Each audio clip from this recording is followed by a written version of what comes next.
Singapore is more expensive.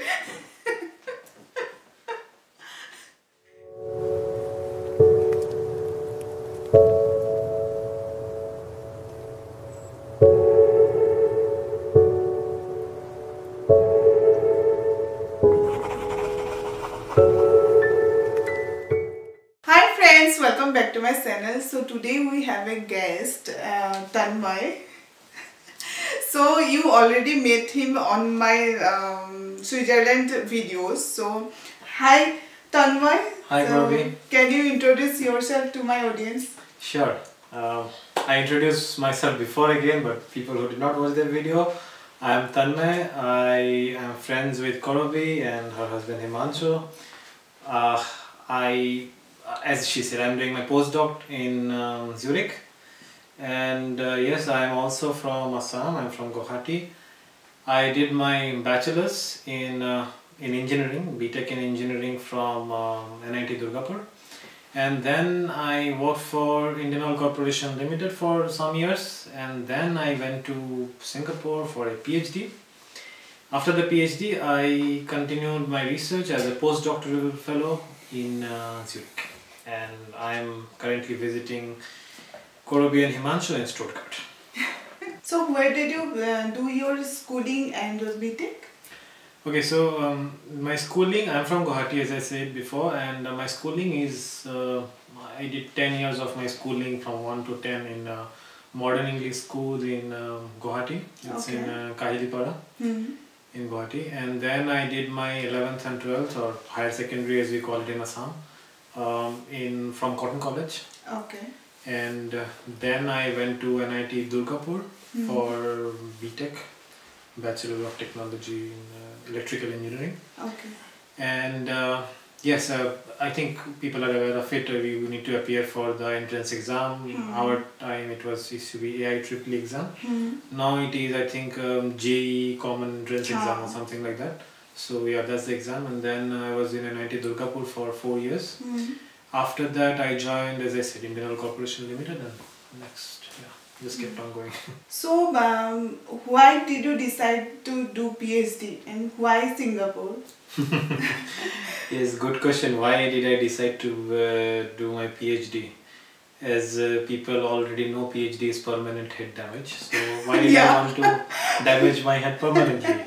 Good question. So yes, because I was, as I said, I was working for Indian Oil Corporation Limited, and I thought this is not the place for me. For me, I don't say that this is not the place for other people. Many people are thriving there, having good life there. But I found that I am not very happy with my job there. I wanted to be more... Okay, if I say the exact thought that I had in mind was I still want to be a student. That's the thing. I wanted to be a student for some more time. Yeah. Even today you ask me, I would still prefer to be a student for some more time. So, I mean, the I just don't want is the best life. Yeah. I don't want to end that life. And that's the reason why after 3 years in the Indian Oil Corporation, I thought that enough of responsibility, enough of doing grown-up work, grown-up job, I want to be a student again. And that's when I started applying for PhD again. Okay. But just to give you a background, when I was in my Btech, I already wanted to go for higher studies, maybe masters, maybe PhD. But eventually it did not happen for a lot of reasons. I had to take up a job and everything. Finally, after 3 years, I thought that no, let's go back to the previous dream. Let's be a student again. And that's why I decided to go for PhD. Well, as you, I think your question was also why Singapore? Yeah, why Singapore? Yes, as I said, I wanted to go for higher studies. So higher studies can be either in masters. I can do a masters. I can do a masters in engineering or in science, or I can do an MBA, or I can do a PhD. I mean, these are the few options I was looking for. But I realized that I wanted to be more in science and not in a MBA or business administration. So therefore, I decided masters or PhD in science. Okay, first thing.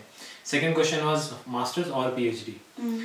Well, this information might be helpful to many of you. I thought about it and I realized that I did not have enough money to pursue a masters because the masters outside in any country other than India is very expensive, and you would have to take a huge loan for it. Of course, there are some exceptions. For example, let's say in Germany, where I think Himanshu has already done some a video on that, and also shared some information. So for PhD, it is easier because PhD all across all universities around the world, it's funded mostly. So you get money for research, you get money for studies. So that's the best thing. I don't have to take a loan, and I can also support my parents because my parents might need my support sometimes. So all those things can be taken care of. So that's why I decided that PhD is a better option. And then why Singapore? Now the third question, why Singapore? So I applied for universities around in US. I also applied in Europe. I also applied in Singapore. Now I got admits from a few universities including US and Singapore. And then the question was, I think I had 4 admits. Admits means acceptance from the university. And then I decided that I would go for Singapore for a few reasons. Firstly, it was nearer to home, very major reason. Second was that the funding in the universities in Singapore is very, how to say it, reliable, let's say. You don't need to apply for a new funding every semester or every year. They will give you funding for 4 years, and that funding is concrete. Unless you fail, they will not take that funding away. If you go to the US, you will need to take up new teaching duties. You have to make an effort to get a teaching job or a research job, something, so that you can get money. In Singapore, it is kind of the responsibility of the university itself to give you a job so that you get the money. So that's why it was much easier, because I did not have to care about how am I going to earn money for the next 6 months. The university, no part-time job.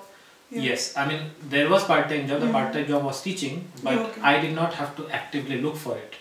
The university would give me the job and give me the money for the job. So I did not have to go and talk to different people and say, oh, can I help you in teaching and can I get a job like that. That's what. So that's the difference. That's a major difference, because I am relaxed financially. And of course, there is another reason, which is probably one of the best reasons. NUS counts as one of the top universities in the world. When I joined in 2014 for electrical engineering, I am a graduate from electrical engineering. So electrical and computer engineering department there was ranked 5th in the world. So that's like 5 in few 100,000 universities in the world. That's a very great ranking. So that was another primary reason. So these were the few reasons that combined together I decided to go to Singapore and join NUS. Nice. Yes. So what was the application process for this PhD in Singapore? So let me just briefly say, I don't know if Himanshu has shared that in his previous video, but I'll just briefly mention that for any university you apply for, mostly you have to write a statement of purpose, which is called a SOP, in short, statement of purpose, where you need to, which is a very powerful thing actually. It matters more than your academic records. Like you may have lower percentages in your academics, but the statement of purpose has to be very strong. The statement of purpose basically tells the university why you want to go there and why you want them to be offering you admission there. What is the reason? What is the motivation? So that statement of purpose is very important. So you need to make a statement of purpose. Of course, you need to have a CV, and then you need few references from people who have known you, if preferably your university professors. And there is an application procedure. Every university has different application procedure. For NUS, the procedure is you create an account online, you upload your documents and fill up the details required, biodata and everything. And the application I think opens somewhere around May or July, something, I don't remember now. But I think it ends by August or September, the application procedure. Something like September, I don't remember the exact date, but something like that. And then you upload all of it, and in few months you get a notification saying that if they find you to be suitable. If they find you to be suitable, they also go for an interview round. The good thing about NUS is, because NUS collaborates with many universities in India, including many IITs. They come to different cities in India, major cities, and then they can organize an interview for a lot of people together. and that's the final thing. If they like you in the interview, then you get a final acceptance letter from them, and that's the application procedure for NUS in Singapore. But I think most of the universities is like that, with the only exception that the interview in other cases will be on Skype. For NUS especially, they come over because it's very near, so they come over. But for other universities, maybe America or maybe many other universities in Asia like Japan or in Germany Korea, also they have to come. Germany. German. Yeah. So it may vary, but more or less either there will be an interview in person or there will be an interview on Skype, and then you get a final acceptance. Okay. So you went for the PhD without doing masters. After Btech, you directly apply for PhD. Is it possible? Yes. So yeah, this is another important thing many people may not know. Okay. So there are many universities in the world, except Europe. Europe mostly doesn't do that, but around the world, including US and Singapore, they allow people to go for PhD directly without a master's degree. Okay. Many universities may have different requirements for it. For example, for NUS, I think you need a minimum amount of marks in your bachelor's degree to ensure that you can get into PhD without a master's degree. But many universities around the world have that option, and I also did not know it before I started to look for it and apply for it. Yeah. I also believed that you need a master's degree before, but then I found that no, that was not true, and it can be done directly as well. Also in India, there are some IITs today who are offering similar courses directly without masters. So you can, even in India there are some universities, I think some of the IITs are doing it. You can go for a PhD directly without a master's. So what are the basic requirements for the application? As I mentioned, the criteria you mean to get an admission. Yeah. Well, there is no one-way answer for this question. There is a weightage, there is a system which is internal and which of course you never know. But there are marks for a lot of things. Okay. Sorry. For example, there are marks for your past academic records. That means your marks in your bachelor's. Your research experience in bachelor's, if you have any paper publication in your bachelor's, all of them count for some marks. Then you also get marks for your SOP. Okay. And as I mentioned, SOP is very important. This is probably the most important thing in the entire application procedure. You get marks for all of that, and then again you get marks for your interview. Okay. Right, so all of them combined is how you qualify, but it is very difficult to say that this is the thing that you need to do or this is the thing you don't need to do. There is no hard and fast rule.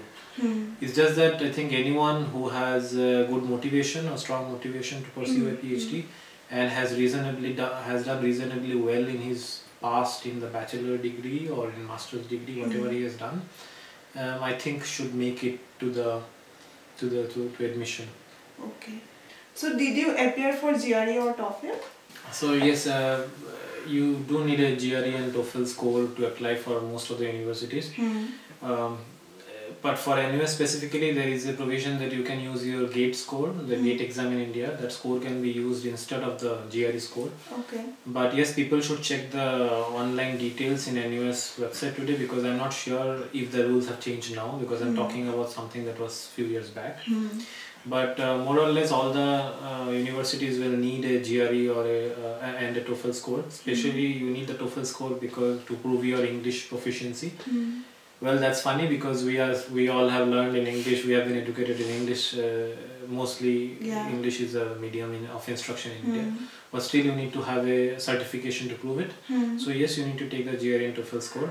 Also, I would like to mention that if you are on a tight deadline and the deadline of application is nearby, you can tell the universities that they don't have the score at this moment, but I will be able to supply you the score or provide you the score in a few months. Then they actually are okay with it, they are flexible with it. So you can mail them the score when you receive it, and you can submit your application before that, and then tell them so and so is my application number, and please find my GRE or TOEFL score attached, and they will consider that, so that's fine. Okay. So how did you prepare for GRE and TOEFL? Well, if your medium of instruction has been English, it is not a very difficult exam to take. I was working then for IOCL. It was 2013. Yeah, 2013. I think it was the month of May when I started to, or June, I think, when I started to prepare for the exam of GRE. It took me 1 month of preparation. I mean, frankly, I didn't have more time because I had to apply for universities in August, September and October. Okay. And I had to take the exams before that. So I think I took my GRE in June and TOEFL in July. And I prepared 1 month for each exam. So GRE, I think is still the same format, I'm not sure, but they would have few sections including analytical, aptitude and English. And the most difficult part, I mean, generally people who have done their higher education should be able to do the aptitude part quite easily. Engineers especially have an advantage in that because we go through similar exams every time, so the engineers have an advantage. But the English part will take some effort because it's full of words that you don't use normally. You have to learn those words, remember those words, and understand different connotations and meanings of those words. So for me it took, I remember that every morning I would put in 2 hours before I go to office, and every evening around 1 or 2 hours again. So every day 3 to 4 hours for 1 month. So then let's say 3 hours, 90 hours, 90 to 100 hours preparation was needed. I did not have a very good score, but yeah, I think I had 123 or something like that. Okay. The final score was, the total score was 140, and I remember some of my friends had actually scored 139 out of 140. And I was like, I can never score that. What the hell? But I can tell you for sure that score is not the most important thing. People you'll find many lists online saying, Ivy League universities in the US, you need 135 plus and everything. Well, that's not the complete truth. Many people do get there without getting that score. But because it is a combination of many factors, the GRE score is not the single most important factor. Okay. But yes, it is good to have as high score as possible. Aim for the highest. But don't be disheartened if you don't have a very, very high score. Yeah. And the TOEFL also, I think I had something around 106, 7 or something, or 108 out of 120. But yes, if you are prepared for GRE, TOEFL is much easier. Okay. The only difficult part with TOEFL could be the speaking and the listening section. Yeah. People who are into the habit of watching English shows, they might find it easier because then you get the accent easily. And if you get the accent easily, when you understand the accent easily, then you can basically understand what they're saying. Okay. But for the speaking section again, it all comes with practice. The more you speak, the more better you get. Yeah. So the speaking and the listening section might be difficult in case of TOEFL. GRE doesn't have that kind of section. But you need to practice for that, and that practice cannot be done in 1 month or 1.5 months. This has to be a long-term process. Fortunately, I had watched English shows, sometimes, and I have spoken in English for different purposes. So that's why it got a bit easier. People who are not in that practice should make a habit of listening to English songs or English movies when possible, so that it gives them an edge in speaking and listening. Okay. Yeah. So how long was the PhD course? Okay. There is no limit to a PhD course anywhere. Okay. But universities may have a maximum candidature. Okay. For NUS, the standard candidature is 4 years. People generally finish their PhD in 4 years. That's why the funding is also 4 years. I finished in 4 years. But some people do finish in 5 years. In America, you finish in 7 years. Depends. Okay. So for me, it was 4 years. So would you recommend this PhD course to other students? Well, the recommendation is cannot be a straight answer because depends on the person's interest. PhD is not something everyone should do, of course. People who are genuinely interested in research, who are genuinely interested in studying more, who are looking for a research career, who are looking for an academic career as a professor somewhere, they should definitely go for PhD. If you are asking me, would I recommend PhD in NUS? Yeah. Yes, definitely I will recommend PhD in NUS. It's a very nice and lively institute. It's much vibrant, you know, in terms of the life you have. As I mentioned before, I wanted to be a student, and I did have my student life there.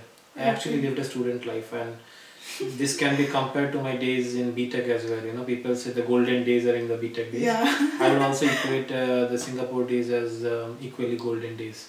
So yes, definitely recommend PhD if you are pursuing in Singapore. Even if you are pursuing masters in Singapore, it's a good place to pursue masters. I would like to deviate from your question a bit and mention here, because this might benefit many people, that if you are looking for masters as well, NUS is a very good destination for few reasons. First is that there is a huge Indian community there. There are a lot of people from India, students from India pursuing their masters there. In fact, I had I think 8 of my bachelor mates studying masters there in different times. Not of course when I was there. Some of them had finished by the time we went there. But I know 8 people from my batch itself in Btech. They went there to pursue their masters in different subjects, be it chemical, biotechnology, electrical, you know, many things.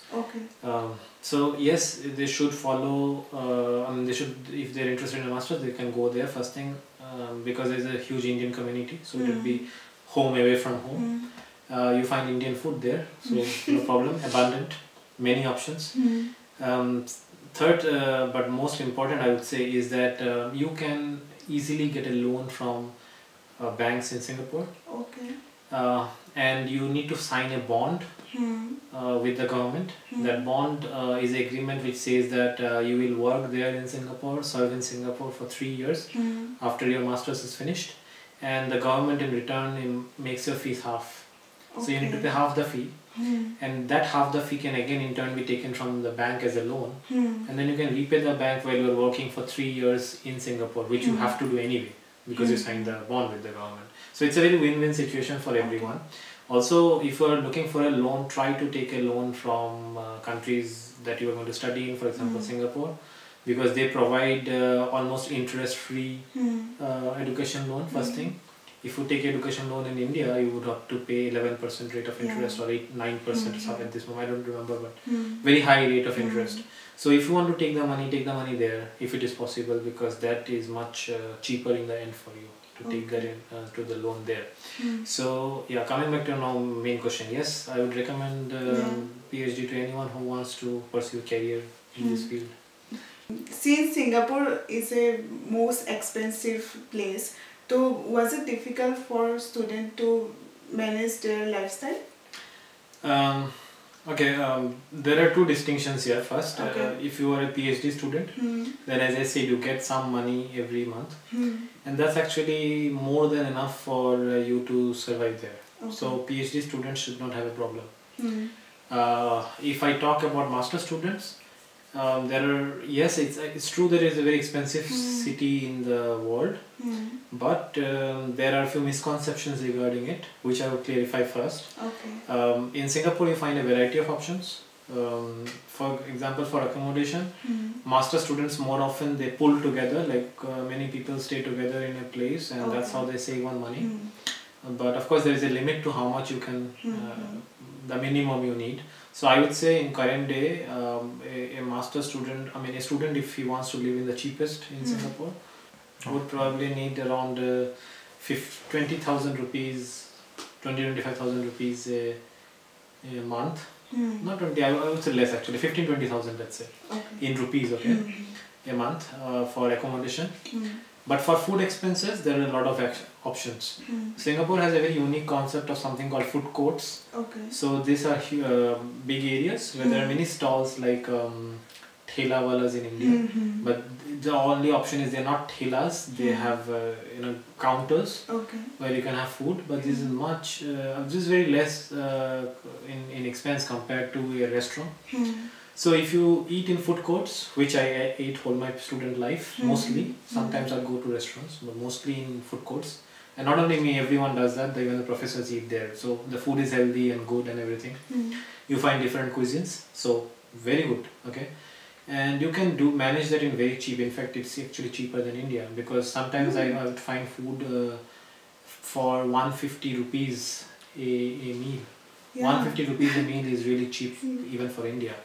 So food is actually not so expensive. So it's a misconception that it's the most expensive city in the world. It is most expensive if you want to spend. If you want to spend, there's like limitless. You can go to a 50-course restaurant or something and spend a lakh or something for a meal. You have the option. But you can also find food for 150 rupees a meal every day without fail. Okay. So expenses can be managed. The accommodation expense, as I said, is not negotiable. Of course, you have to pay around 15,000-20,000 every month. But food you can manage in 150 rupees per meal, so maybe 500 rupees a day. And other expenses you can always manage. You're living near home. When you go home, just buy some clothes from there too. But also there are many cheaper options to buy clothes also. You can go to Boogie's Market, Boogie Street is like very cheap. So there's a variety. You want to live a cheap life, you can live a cheap life. You want to spend a lot, you can spend a lot in Singapore. But for students, it's not so difficult to survive in Singapore. So what is the basic language in Singapore? Singapore operates on 4 different languages, official languages. They speak English, Chinese, they speak Malay, which is the language of Malaysia, the Malay people, and finally they also speak Tamil. Tamil also? Yes. Because there is around 10 to 13% of population there is Tamil. There is also a sizable around 3% or something of Sikhs. So they also speak Punjabi. Also a lot of Bengalis there. Few Assamese also. So it's a huge community, but of course Tamil is a major population. So Tamil is a language, official language. And most of the people in Singapore speak English. 99% of the population speaks English. So you would not have difficulty in finding your way around in Singapore. It's very easy. And it's multicultural, so doesn't really, I mean, they don't look at you, oh, you're Indian. So it's okay. It's just like another Indian, because there are so many Indians in Singapore. So when you got the PhD on the Singapore, so what was the first reaction from your family? Reaction from family? Very mixed response, I would say. Because I was having a dream job in Indian Oil Corporation Limited. So, and people from Assam would relate to it, like Telor Sakori. So Telor Sakori is Telia Sakori. So Telia Sakori is like the best Sakori you can have in Assam probably. So my parents were very happy I had that job, and when I told them that I'm applying, they knew that I would not listen to them. But they did make their efforts to talk to me, try to convince me that, what am I doing? I can have a very good life living in or working in IOCL. But they probably initially thought that, okay, let him apply, let's see what goes. We will see if he gets an admit and everything. And then when I got an admit from NUS, they were happy because I got an admit from a good university, a prestigious thing. But when the days were coming when I had to resign from IOCL, they were like, oh, we didn't think about this. Now he has to leave the job in IOCL. So my father would ask me, if it is possible that I go and finish my PhD and come back and work for IOCL again. And then I would tell him, why would I go and do that if I have to come back and work for them again? What's the point, right? So yes, they were very confused with my decision. They did not understand completely. But yes, they had confidence in me. They thought that if he's doing this, he must have thought about it, and there are probably things we don't understand, but he must have got it covered, he must have thought through. So yeah, in the end they were okay. They did not understand it completely, so they were not completely happy as well. But they had confidence in me, so they were like, okay, if you think this is the best thing, do it. So now they are happy. Yes, now when they look back, they think it was a good thing to do. They're very happy. Because last time also, this year itself in the beginning, they also visited Singapore. And they went around in Singapore, Malaysia and Indonesia. They were very happy, and they realized that it was a very good decision on my part to come there. And this also opened a lot of opportunities for all of us. Okay. At the same time, it also widened my view of the world. I developed as a person, and they realize all of that today. Okay. But probably at that time it was not so easy to understand. Yeah. But yeah, they were supportive, nevertheless, yes. So finally, most important question, for go to Singapore or for study, for doing job, what is the visa process? Okay, so again a question that cannot be answered in one straight line. So there are many ways and purposes to get a visa for Singapore. So first I will tell you about the way to go as a student. Okay. So if you have an admit from a university in Singapore, which I had for example, then the university will send you a letter called the In Principle Approval Letter. In short, it's called the IPA. IPA letter. Okay. And this IPA letter will provide you the initial entry into Singapore. When you land at Singapore airport, you can show them the letter. And this letter lets you stay there for I think 30 days, if I'm not wrong. In the meanwhile, within the first week itself, you have to go to the designated office there, and then you need to give your biometric data and all other details that are required, so that they can process your visa. And within the next 30 days, you will get a visa. Okay. And that's, if you don't get a visa within the next 30 days, or you don't go to get a visa in the next 30 days, then you cannot stay after 30 days, because the IPA or the In Principle Approval Letter allows you to stay only for 30 days.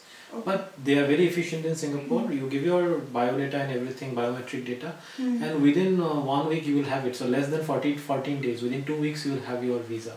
Okay. So that's it. For people who are going to go for a job, the same way, the same thing applies. Their employer, whoever they are working with, will provide them an IPA letter, and that IPA letter enables you or authorizes you to get into Singapore for 30 days. And in the meanwhile, again, you get to the Ministry of Manpower office or the designated office, and you get the permanent, or not permanent, the temporary work visa. But people who want to travel here to Singapore, for them, Indians at this moment, people traveling from India, do not need to apply for a visa or to any embassy or anything. They can just go to the website, you can Google it up, apply for Singapore visa. But please make sure that you are going into the domain of .gov.sg and not into other fake domains, because there are a lot of fake websites there. Okay. And people can be tricked, you can pay money and get nothing. Make sure it is authorized Singapore official webpage of the Singapore Immigration Authority. If you go there, then you can apply for visa, online visa for Indians. It costs 30 Sing dollars, I think. So it's roughly around 1500 rupees. Okay. Yeah, something like that. Yes, 1500 rupees per person, and you get the online visa within the next 24 hours. You upload all your data, passport details. Within the next 24 hours, you will get an online visa, and that visa allows you to go for tourism. So it's very simple. Yeah, it's very simple. Yes. For visa, no need to go any embassy. So for any purposes, be it work, be it education student, or be it tourist visa, for Singapore, you don't need to go to any embassy.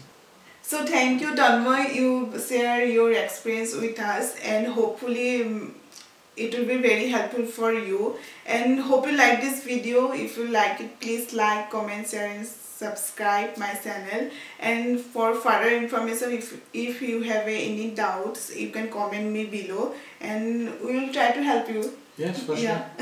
So any suggestion you will give to my audience? No, I think I have spoken enough today. But yes, is there anything that I can further help you with? Please comment on her channel, on her videos, and I will be happy to help or provide more information. Okay. Thanks, Guwahati. Welcome. So see you on our next video. Till then, bye.